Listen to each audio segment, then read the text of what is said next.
Hello guys, welcome to the class. Boruto ట్యూబ్లో వాటెక్ chapter 18 full chapter అయితే release అవడం అయితే జరిగింది. అయితే ముందు చాప్టర్ లో ఒకసారి ఏం జరిగిందో తెలుసుకుందాము. కొనామరు టీం వచ్చి చికమారు చెప్పినట్టే వాళ్ళని ఫ్రెండ్స్ చేసుకొని మాట్లాడుతూ చంపాలని రయ్యో అండ్ మత్సూరిని డివైడ్ చేయడం చూసాము.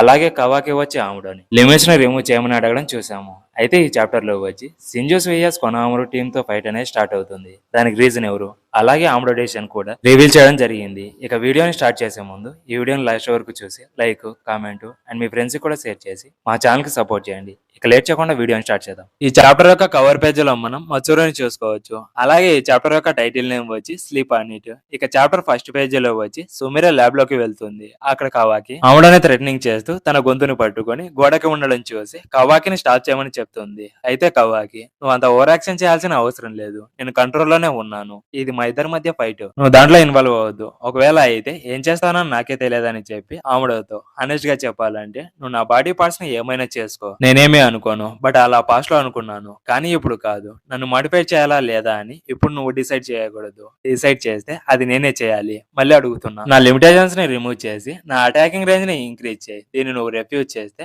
నాకు నువ్వు అవసరం లేదు, నిన్ను ఈ స్పాట్ లోనే చంపేస్తా, ఒకసారి రెఫ్యూజ్ చేసి చూడు, నిన్ను చంపేస్తానో లేదో తెలుస్తుంది, నీకు ధైర్యమే ఉంటే నా కళ్ళల్లోకి చూసి చెప్పు, ఒకవేళ నువ్వు చనిపోవద్దని అనుకుంటే నా మాటలని కేర్ఫుల్ గా చూస్ చేసుకోమని చెప్తాడు. అప్పుడే ఆముడో వచ్చి కవాకిని సంథింగ్ ఏదో చేస్తాడు. దానివల్ల కవాకి వచ్చి సడన్ గా కాన్షియస్ ని లాస్ అయిపోయి కొలాప్స్ అయిపోతాడు. అప్పుడు ఆముడో అలానే పండుకొని ఉండు కవాకి అని చెప్తే పక్కనే ఉన్న సుమిరే వచ్చి ఇది సెడ్ ఆన్ కమాండ్, సేమ్ డెల్టాకి కూడా ఇలానే అని చెప్తుంది. అయితే దీని గురించి కంప్లీట్ గా ఒక సపరేట్ వీడియోలో చెప్పాను, ఇంకా ఆ వీడియోని ఎవరైతే చూడలేదో వెళ్ళి చూసేయండి. ఇక చాప్టర్ లోకి వస్తే ఆముడే సుమిరేతో నువ్వు కరెక్ట్ టైంలో వచ్చావు, కవాకిని మూవ్ చేయడానికి నాకు హెల్ప్ చేయమని అడుగుతాడు. అయితే నెక్స్ట్ బొరుటో కవాకితో చెప్పిన ఆ మెమరీస్ ని ఎరేజ్ చేస్తాడా లేదా లిమిట్స్ ని రిమూవ్ చేస్తాడో చూద్దాము. ఇక అప్పుడే శాండ్ విలేజ్ లోకి సీన్ అనేది షిఫ్ట్ అవుతుంది. అక్కడ మిత్సుకి రయ్యుకి వచ్చి యోడా అండ్ ఆరాయాని ఇంట్రొడ్యూస్ చేయడం చూస్తాము. అప్పుడు రయ్యు వచ్చి ఎందుకు వాళ్ళు నన్ను అలా చూస్తున్నారని అడిగితే దానికి సరదా వచ్చి ఆమె సైపర్సన్ అని చెప్తుంది. అప్పుడే ఆరాయ వచ్చి నువ్వేమి చిన్నపిల్లవి కాదు మాతో చెప్పించుకోవడానికి, కామ్ డౌన్ అవ్వమని చెప్తాడు.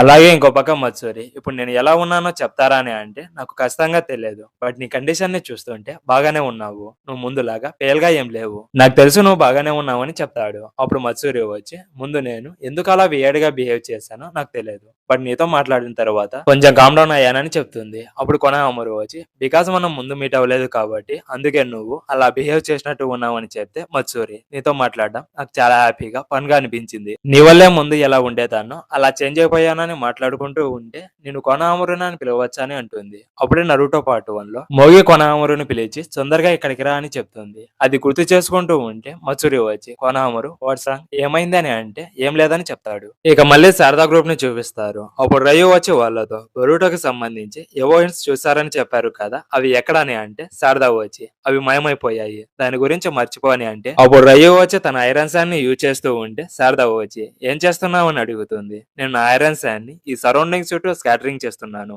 అలా చేయడం వల్ల పీపుల్స్ ని సెన్స్ చేయగలను, అలాగే చాలా విషయాలను కూడా తెలుసుకోగలను, మీరు ఆ ప్లేస్ లో నుంచి మూవ్ అవుతారా, ఒకవేళ ఈ ప్లేస్ లో బొరుటో ఉంటే నేను అతని ఎగ్జాక్ట్ లొకేషన్ ని చాలా ఈజీగా తొందరగా ఫైండ్ అవుట్ చేస్తానని చెప్తాడు. ఇక్కడ యోడో వచ్చి రయ్యోని తొందరగా చంపేయాలని చాలా కసితో అలా చూస్తూ ఉంటుంది. ఇక్కడ యోడోని చూస్తుంటే ఏదో ఒక గొప్ప పని చేసేలా ఉంది, నాకు తెలిసి యోడో వల్ల ఈ మిషన్ ఫెయిల్ అవుతుందని అనిపిస్తుంది. దీని మీద మీ ఒపీనియన్ ఏంటో కామెంట్ లో చెప్పండి. ఇక చాప్టర్ లోకి వస్తే యోడో రయ్యుని అలా చూస్తూ ఉండడం రయ్యు చూసి యోడో సన్ నీ నుంచి బ్లడ్ లాష్ ని సెన్స్ చేస్తున్నాను, నువ్వు అంత దూరం నుంచి నన్ను అలా చూస్తుంటే ఇది నార్మల్ బ్లడ్ లాష్ లాగా లేదు, దానికి మించి ఉందని చెప్తాడు. ఇక్కడ బ్లడ్ లాష్ అంటే ఒకరిని కోపంగా కసితో చంపేయాలని అలా చూస్తూ ఉండడం అని దాని మీనింగ్. ఏదో నాకు డౌట్ అయితే కొడుతుంది, బట్ ఏం జరుగుతుందో చూద్దాము. నెక్స్ట్ దానికి యోడా వచ్చి మా మీద అటెన్షన్ పెట్టాల్సిన అవసరం లేదు, మేము ఎప్పుడూ ఇలానే ఉంటాము, ఎందుకంటే మేము సినోబీస్ అని చెప్పి మాతో ఏం పడరా బాబు, నీ పని మీద కాన్సన్ట్రేట్ చేయి, మేము నిన్ను చంపడం కోసం చాలా ఈగర్ గా వెయిట్ చేస్తున్నాం అన్నట్టు ఉంటుంది. ఇక వాళ్ళ మీద డౌట్ రాకముందే మిత్సుకి రయ్యుతో ఇక్కడ మనం ఒకేలా సేమ్ లాగా ఆలోచిస్తున్నాం, బొరుటో వచ్చి కొనా విలేజ్ క్రిమినల్, అతన్ని చంపడం కోసం మేము సెర్చ్ చేసుకుంటూ వచ్చాము, అయితే మీరు బొరుటోని ఎందుకు సెర్చ్ చేస్తున్నారని అడిగితే హానెస్ట్ గా చెప్పాలంటే నాకు కూడా ఎగ్జాక్ట్ రీజన్ తెలియదు, అయితే తాన్సోల్ బల్ గురించి అతనికి చాలా తెలుసు అని బొరుటోని చంపాలని అనుకుంటున్నారని చెప్తాడు. ఇక శారదా తాన్సోల్ బల్ గురించి విని షాక్ అయిపోతుంది. అయిపోతుంది. అక్కడ శారదా ఎక్స్ప్రెషన్స్ ని చూసి రయు ఇంకా వేరే రీజన్స్ కూడా ఉన్నాయి, దానివల్ల మా లైఫ్ కి చాలా డేంజర్, అందుకే మా జూరా చంపే వచ్చి బరూటోని చంపేమని చెప్పాడని చెప్తాడు. అప్పుడు శారదా వచ్చి ఈ తాన్సోల్ బల్బ్ గురించి బరూటో కూడా ఇంట్రెస్టింగ్ గా మెన్షన్ చేశాడు. బరూటోని బయటికి తీసుకురావడానికి నా దగ్గర ఒక మంచి ఐడియా ఉంది. ఈ తాన్సోల్ బల్బ్ ని ఎరగా యూజ్ చేసుకుని హైడింగ్ లో ఉన్న బరూటోని బయటికి తీసుకొని రావచ్చు అని చెప్తుంది. అయితే ఈ ఐడియా విన్నాక నాకెందుకో తేడా కొడుతుంది. దీనివల్ల వాళ్ళకి డేంజర్, బట్ ఎందుకు ఈ ఐడియాని ప్రపోజ్ చేసిందో నాకైతే తెలియదు. దీనివల్ల వాళ్ళలో ఒకరిని చంపి తాన్సోల్ బల్బ్ లాగా ట్రాన్స్ఫార్మ్ చేయొచ్చు. అయితే నెక్స్ట్ ఏం జరుగుతుందో చూద్దాము. ఇక అక్కడ నుంచి సీన్ షిఫ్ట్ అయ్యి కవాకి అండ్ ఆముడ మధ్య ఒక చిన్న కన్వర్జేషన్ ని చూస్తాము. ఇక కవాకి కాన్షియస్ నుంచి బయటికి వస్తే ఆముడ ఒకసారి కమ్ డౌన్ అయ్యి, నేను చెప్పేది విను, నువ్వు చెప్పింది నాకు అండర్స్టాండ్ అయ్యింది. సింజోస్ మనకు థ్రెట్ అని నువ్వు చెప్పింది నిజమే, వాళ్ళు మనకు థ్రెట్ అని ఎవరు ఇమాజిన్ అండ్ ఎక్స్పెక్ట్ కూడా చేయలేదు. బట్ ఇప్పుడు మనకు తెలిసినా కూడా వాళ్ళని ఎలా డీల్ చేయాలో మనకు తెలియదు. నీకు వాళ్ళని డిస్ట్రాయ్ చేసే ఛాన్స్ ఉంటే నేను ఖచ్చితంగా నీ లిమిట్స్ ని రిమూవ్ చేసి నీ అటాకింగ్ పారామీటర్స్ ని ఇంకా ఎక్కువ అటాక్ స్పెషలిస్ట్ గా ఇంక్రీజ్ చేస్తాను. బట్ దానికి నా దగ్గర కండిషన్స్ ఉన్నాయి. ఇక డెల్టా ని చూపించి, ఇది డెల్టా కాదు, ఒక క్లోన్. మా డాటర్ అయిన అకేబీని క్రియేట్ చేయడానికి ఒక క్లోన్ ని క్రియేట్ చేశాను. ఈ క్లోన్ తో మా డాటర్ కి రివైవ్ ఇవ్వడానికి ఈ వెజల్ ని క్రియేట్ చేశాను. బట్ అలా జరగాలంటే నువ్వు కార్మాని ఆ వెజల్ కి పెట్టాలి. అలా చేస్తే మా డాటర్ కి 3 లైఫ్ వస్తుంది. నా డాటర్ లైఫ్ వచ్చి నీ కార్మా మీద డిపెండ్ అయి ఉంది. దీంతో నా డాటర్ మళ్ళీ ప్రపంచంలోకి వస్తుంది. ఇలా చాలా టైమ్స్ చేస్తాను. నా డాటర్ కి రివైవ్ ఇచ్చాను, బట్ సోల్ రిటర్న్ అవ్వకుండా ఫెయిల్ అయిపోయింది. ఇప్పుడు నాకున్న చుకే ఒక చాయిస్ వచ్చి దేవుడి మీద భారం వేయడం. నేను ఇదంతా చేసింది దీనికోసమే. ఇక్కడ నేను బ్రతికి ఉండేది నా డాటర్ ని బ్రతికించుకోవడం కోసమే. ఇక్కడ నాకు ఉన్న ఒకే ఒక దారి వచ్చి కార్మాని యూజ్ చేసుకుని నా డాటర్ ని బ్రతికించుకోవడం. నా కోసం ఇదొక్కటి చేస్తావా అని అడిగితే దానికి కవాకి ఏం చెప్పేస్తాడంటే, నేను ఆల్రెడీ నీకు చెప్పాను, ఇప్పుడు నా కార్మాని యూజ్ చేసి మీ డాటర్ కి లైఫ్ వస్తే ఓచుచుకిలాగా ట్రాన్స్ఫార్మ్ అయితే నేను ఇక్కడే ఈ స్పాట్ లోనే మీ డాటర్ ని చంపేస్తా. అది నీకు ఓకే అంటే చెప్పు, నువ్వు చెప్పినట్టే చేస్తానని చెప్తాడు. ఇక కవాకి చెప్పిన దానికి ఆముడో యాక్సెప్ట్ చేస్తాడు. బట్ కవాకి వచ్చి, ఆముడో నేను నీ టర్మ్స్ ని యాక్సెప్ట్ చేయను. ఫస్ట్ నా పవర్స్ ని ఇంక్రీజ్ చేయి. నాకు ఇప్పుడు ఒక ఎనిమిని క్రియేట్ చేసే ఇంట్రెస్ట్ లేదు. బట్ కరెంట్ ఈ సింజోస్ ని డిఫీట్ చేసిన తర్వాత నీకు ప్రామిస్ చేసినట్టే నా కార్మాని వచ్చి ఈ క్లోన్ మీద ఇంప్లాంట్ చేస్తానని అంటే దానికి ఆముడో వచ్చి, నువ్వు చెప్పినట్టే నేను ఆఫెన్స్ పవర్స్ ని రీడైరెక్ట్ చేస్తే నువ్వు సర్వైవ్ అవుతావని గ్యారంటీ లేదు.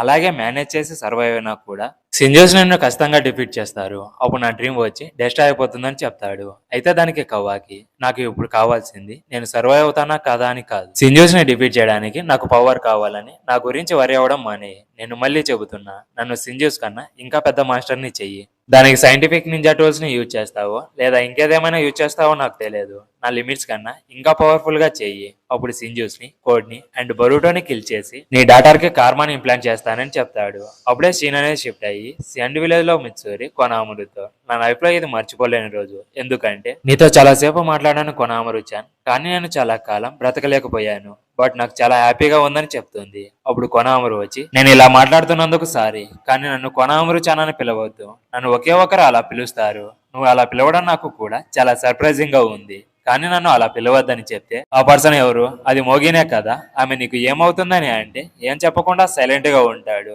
దానికి మత్సూరికి కోపం వచ్చి ఆన్సర్ చేయమని చెప్తుంది. అయితే మళ్ళీ ఇక్కడ నుంచి సీన్ షిఫ్ట్ అయ్యి రయ్యూని చూస్తాము. సేమ్ శారదా చెప్పినట్టే బరూటోని బయటికి తీసుకురావడానికి రయ్యూ లోపల నుంచి ఒక తాన్సోల్ బల్బ్ ని తీసి ఎరగవేయాలని చూస్తాడు. అయితే ఆ తాన్సోల్ బల్బ్ వచ్చి రయ్యూదేనా లేదా తన ఐరన్ సాండ్ ని యూజ్ చేసి తాన్సోల్ బల్బ్ ని క్రియేట్ చేశాడని అయితే తెలియదు. అయితే ఆ తాన్సోల్ బల్బ్ ని చూసి అందరూ షాక్ అయిపోతారు. అయితే నేను అనుకున్నట్టే ఎవడో ఆ తాన్సోల్ బల్బ్ ని చూడగానే జంప్ చేసి తీసుకోవడానికి ట్రై చేస్తుంది. అయితే మూవ్ అవ్వకుండా ఎయిర్ లో అలానే స్టక్ అయి ఉంటుంది. దానికి రీజన్ వచ్చి ముందు రయ్యూ వచ్చి చుట్టుపక్కల ఏం జరుగుతుందో తెలుసుకోవడానికి ఐరన్ సాండ్ ని సరౌండింగ్ చుట్టూ స్ప్రెడ్ చేశాడు కదా. ఆ మూమెంట్ లోనే వాళ్ళు రయ్యూని మోసం చేసే ఛాన్స్ ఉందని అప్పుడు ఐరన్ సాండ్ ని అందరి బాడీస్ కి కోటింగ్ వేశాడు. దానివల్లే మిత్సుకి, శారదా అండ్ యోడో మూవ్ అవ్వలేకపోతారు. ఆ ఐరన్ సాండ్ వచ్చి వాళ్ళని కంట్రోల్ చేస్తూ ఉంటుంది. ఇక ఐరన్ సాండ్ తో శారదాని కంట్రోల్ చేసి యోడో మీద అటాక్ చేసేలా చేస్తాడు. బట్ ఎవరు కూడా ఇలా జరుగుతుందని అసలు ఇమాజిన్ చేయలేదు. కానీ ఒకరు తప్ప.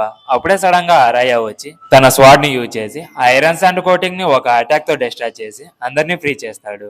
ఇక్కడ అరాయా యూజ్ చేసిన అటాక్ నేమ్ వచ్చి load stone sand ceiling technique. అప్పుడు అరాయా షింకి, నేను ఈ టెక్నిక్ ని యూజ్ చేస్తానని అస్సలు అనుకోలేదు. నువ్వు కూడా మాతో కలిసి ఈ బ్యాటిల్లో హ్యాండ్ వేస్తావా అంటే హెల్ప్ చేస్తావా అని అడుగుతాడు. అయితే అతను ఎవరితో మాట్లాడుతున్నాడో రయ్యూకి అర్థం కాదు. అయితే అసలు సింజూస్ ని ఇక్కడికి ఎందుకు పంపించారు, వాళ్ళ మోటివ్స్ ఏంటి, ఇప్పుడు వాళ్ళందరూ డేంజర్ లో ఉన్నారు కాబట్టి బరూటో వస్తాడా, ఇక్కడ కొనామరు టీం లాగా రయ్యూ అండ్ మత్సూరి కూడా నటిస్తున్నారా, అలాగే ఆమ్డో వచ్చి ఫస్ట్ కవాకి పవర్స్ ని ఇంక్రీజ్ చేస్తాడా లేదా ఇంకేదేమైనా చేస్తాడా అని నెక్స్ట్ చాప్టర్ లో తెలుసుకుందాం. ఈ వీడియో మీకు నచ్చినట్లయితే ప్లీజ్ సబ్స్క్రైబ్ మై ఛానల్. అలాగే like, comment and me friends కూడా షేర్ చేసి మా ఛానల్ కి సపోర్ట్ చేయండి. నెక్స్ట్ వీడియోతో మళ్ళీ కలుద్దాం. Until then bye.